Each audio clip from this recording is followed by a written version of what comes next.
شب گریزاں ہوگی آخر جلوائے خورشید سے، یہ چمن معمور ہوگا نغمائے توحید سے۔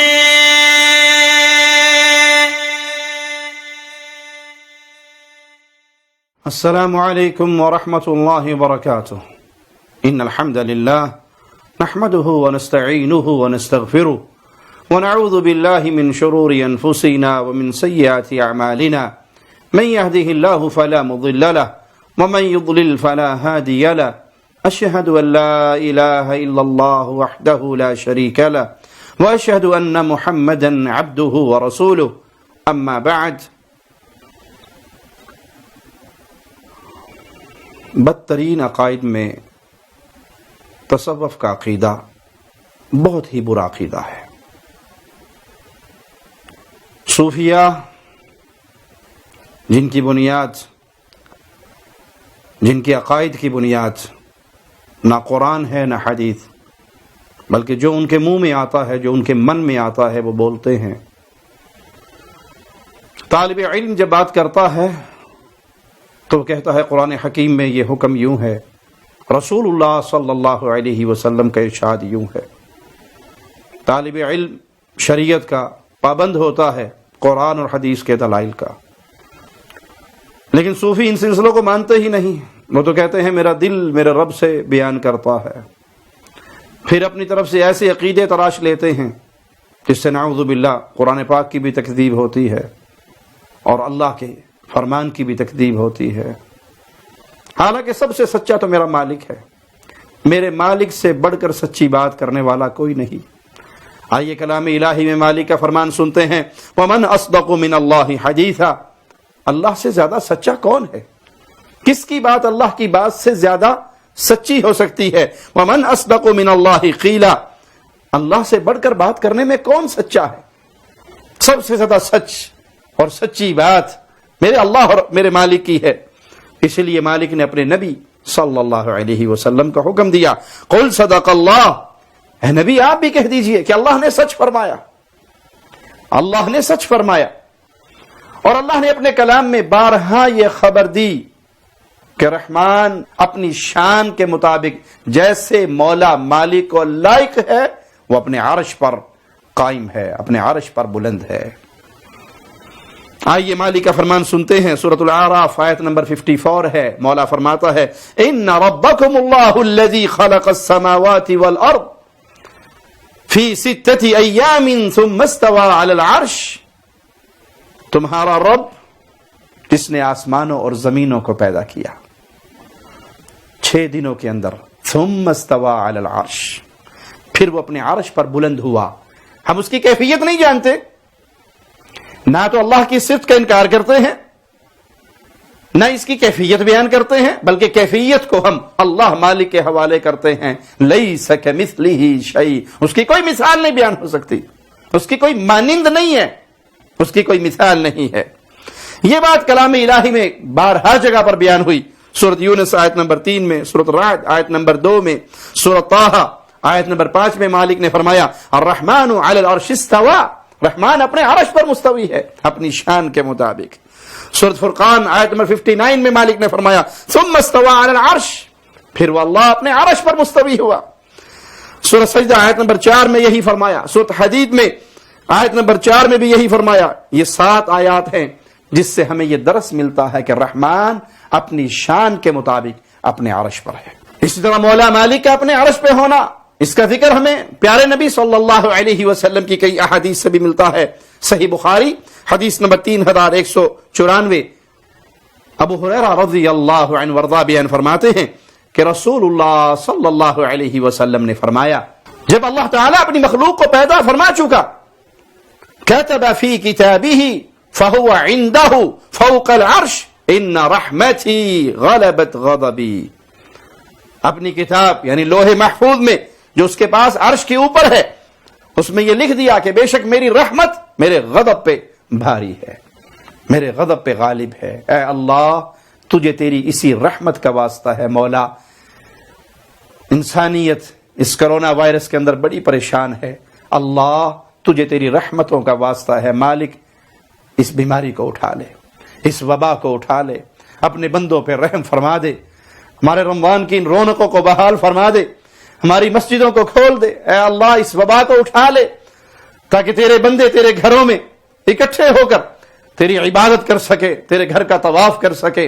اے اللہ ہمارے ساتھ وہ معاملہ فرما جو تیری شان ہے، وہ معاملہ نہ فرما جس کے ہم اپنے گناہوں کی وجہ سے مستحق بن چکے ہیں۔ اے اللہ ہمارے گناہوں کو نہ دیکھ، اپنی رحمت کو دیکھ۔ تیرے پیارے نبی کا فرمان، اس نے تیرے بارے میں ہمیں خبر دی کہ اللہ نے اپنے پاس لوح محفوظ میں یہ بات لکھ دی کہ میری رحمت میرے غضب پہ غالب ہے۔ لیکن صوفیوں کے ایک پیر جلال الدین بغدادی، اس کی گفتگو سنیے، وہ کس طرح اللہ مالک کی بھی توہین کر رہا ہے، کلام الہی کی بھی تکذیب کر رہا ہے، کس طرح اللہ مالک کی توہین کرتا ہے، اللہ کے عرش کی توہین کرتا ہے، قرآن حکیم کی تکذیب کرتا ہے۔ سیدی اعلیٰ حضرت فرماتے ہیں حال یہ ہے آنکھوں سے خون بہ رہا ہے۔ کسی شخص نے پوچھا کہاں کیوں ایسا ہو رہا ہے، آنکھوں سے خون کیوں بہ رہا ہے؟ کہنے لگے عرش اعظم سے ہو کر آیا ہوں۔ بندے نے پوچھا کیا سبب، کیا دیکھا وہاں؟ کہا میں عرش پر گیا تھا اللہ کو ڈھونڈنے۔ اے صوفیو توجہ کرو، میں عرش پہ گیا تھا اللہ کو ڈھونڈنے، تو جب میں وہاں پہنچا، اعلیٰ حضرت کے لفظ سنو، جب میں وہاں پہنچا تو عرش کو بھوکے بھیڑیے کی طرح منہ کھلا ہوا پایا۔ جیسے بھیڑیا بھوکا ہوتا ہے، شکار کے لیے منہ کھلا رکھتا ہے کہ کہیں سے آئے تو دبوچ لوں، کہا عرش کو میں نے بھوکے بھیڑیے کی طرح منہ کھلا ہوا پایا، وہ خود خدا کو تلاش کر رہا تھا۔ جب میں پہنچا تو مجھے کہنے لگا با یزید کدھر آئے ہو؟ میں نے کہا خدا کو ڈھونڈنے۔ کہا تم کو تو یہ خبر دی ہے اس نے کہ میں عرش پہ ہوں، ہمیں یہ کہتا ہے کہ با یزید کے دل میں رہتا ہے۔ انا للہ و انا الیہ راجعون۔ اس کی یہ گفتگو کتنی گستاخانہ ہے، کس طرح اللہ مالک کے کلام کی توہین کرتے ہوئے اور تکذیب کرتے ہوئے یہ وہ بات کہہ رہا ہے جو نہ اللہ کے کلام میں ہے، جو نہ رسول اللہ صلی اللہ علیہ وسلم کی حدیث میں ہے، نہ کسی صحابی سے منقول ہے، بلکہ یہ کھلی ہوئی مخالفت ہے اللہ کے کلام کی اور اللہ کی آیات کی۔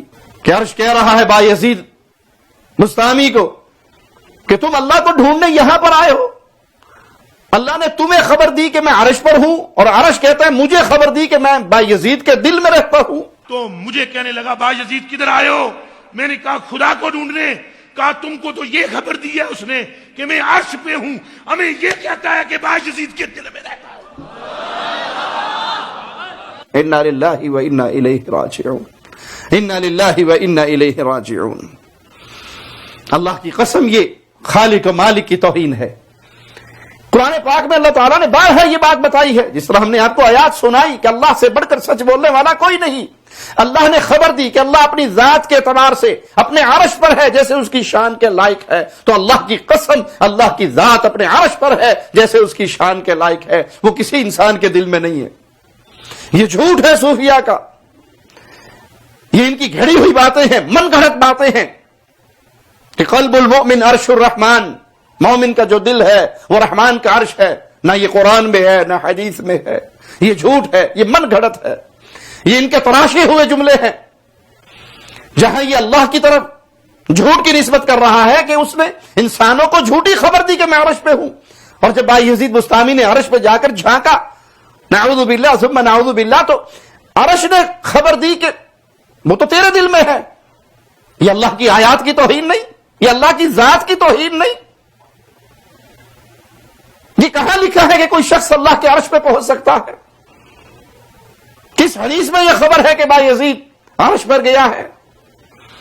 اور پھر یہ اللہ کے عرش کی توہین کرتے ہوئے ظالم کیا کتنا سخت اور کتنا بڑا ظالمانہ جملہ کہتا ہے کہ وہ بھوکے بھیڑیے کی طرح منہ کھولے ہوئے تھا عرش، اور وہ پوچھ رہا تھا با یزید تمہیں یہ خبر دی ہے کہ میں عرش پہ ہوں، ہمیں خبر دی ہے کہ با یزید کے دل میں ہوں۔ میں عرش پہ گیا تھا اللہ کو ڈھونڈنے، تو جب میں وہاں پہنچا، اعلیٰ حضرت کے لفظ سنو، جب میں وہاں پہنچا تو عرش کو بھوکے بھیڑیے کی طرح منہ کھلا ہوا پایا۔ جیسے بھیڑیا بھوکا ہوتا ہے، شکار کے لیے منہ کھلا رکھتا ہے کہ کہیں سے آئے تو دبوچ لوں، کہا عرش کو میں نے بھوکے بھیڑیے کی طرح منہ کھلا ہوا پایا، وہ خود خدا کو تلاش کر رہا تھا۔ جب میں پہنچا تو مجھے کہنے لگا بایزید کدھر آئے ہو؟ میں نے کہا خدا کو ڈھونڈنے۔ کہا تم کو تو یہ خبر دی ہے اس نے کہ میں عرش پہ ہوں، ہمیں یہ کہتا ہے کہ بایزید کے دل میں رہتا ہوں۔ یہ اللہ کے عرش کی توہین نہیں؟ قرآن حکیم میں تو مالک اس عرش کی شان بیان کرتا ہے، وَهُوَ رَبُّ الْعَرْشِ الْعَظِيمِ۔ اس آیت کا ترجمہ احمد رضا خان بریلوی کی کتاب سے ہی، اسی کی تفسیر سے ہی پڑھ لیجئے۔ احمد رضا خان بریلوی اس کا ترجمہ کرتے ہوئے لکھتا ہے وہ بڑے عرش کا مالک ہے۔ اس آیت میں اللہ کریم نے اپنے عرش کو عظیم کہا۔ دوسرے مقام پر مالک فرماتا ہے رب العرش الکریم، کرم والے عزت والے عرش کا مالک، عزت والے عرش کا مالک۔ کہیں اس عرش کو عظیم کہا، کہیں اس عرش کو کریم کہا، عزت اور تکریم والا عرش۔ اور یہ صوفی، یہ جاہل، یہ ظالم، یہ مجرم، یہ اس کی توہین کرتے ہوئے کہتا ہے کہ بھوکے بھیڑیے کی طرح منہ کھولا ہوا، اور وہ بایزید سے پوچھتا ہے انا للہ و انا الیہ راجعون۔ اسی لیے ہم کہتے ہیں دنیا کا گندا ترین عقیدہ تصوف کا عقیدہ، صوفیاء کا عقیدہ، اور گندی ترین مخلوق یہ صوفیاء کی مخلوق ہے۔ گمراہ ترین لوگ، گندے ترین لوگ جو اللہ کی توہین کرتے ہوئے نظر آئیں گے، جو قرآن حکیم کی آیات کو جھٹلاتے ہوئے نظر آئیں گے، جو شریعت محمدیہ کا مذاق اڑاتے ہوئے نظر آئیں گے، سبحان اللہ عما یصفون، پاک ہے اللہ اس چیز سے جو تم اس کی طرف منسوب کرتے ہو۔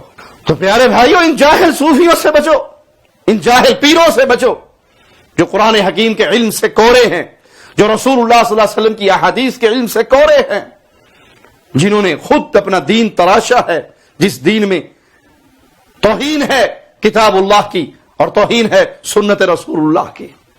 اللہ سے دعا ہے اللہ ہمیں اس خالص دین پہ قائم اور دائم رکھے اور زندہ رکھے جو رسول اللہ صلی اللہ علیہ وسلم اپنے پیارے صحابہ کو دے کر گئے، اور وہ صحابہ سے چلتا ہوا تابعین، تبع تابعین، محدثین، ائمہ دین سے ہوتا ہوا محفوظ ہے، کتابوں میں درج ہے، موجود ہے، اللہ اس کا نگہباں ہے۔ اور وہ دین نام ہے، قرآن حکیم میں کیا آیا، رسول اللہ صلی اللہ علیہ وسلم کے فرامین میں کیا آیا، یہ دین کا تعارف ہے۔ یہ نہیں ہے کہ میرے دل نے میرے اللہ سے نقل کیا، یا شیخ کے سینہ بسینہ چلتا ہوا ہم تک یہ معاملہ پہنچا، کتابوں سے ہمارا تعلق نہیں ہے۔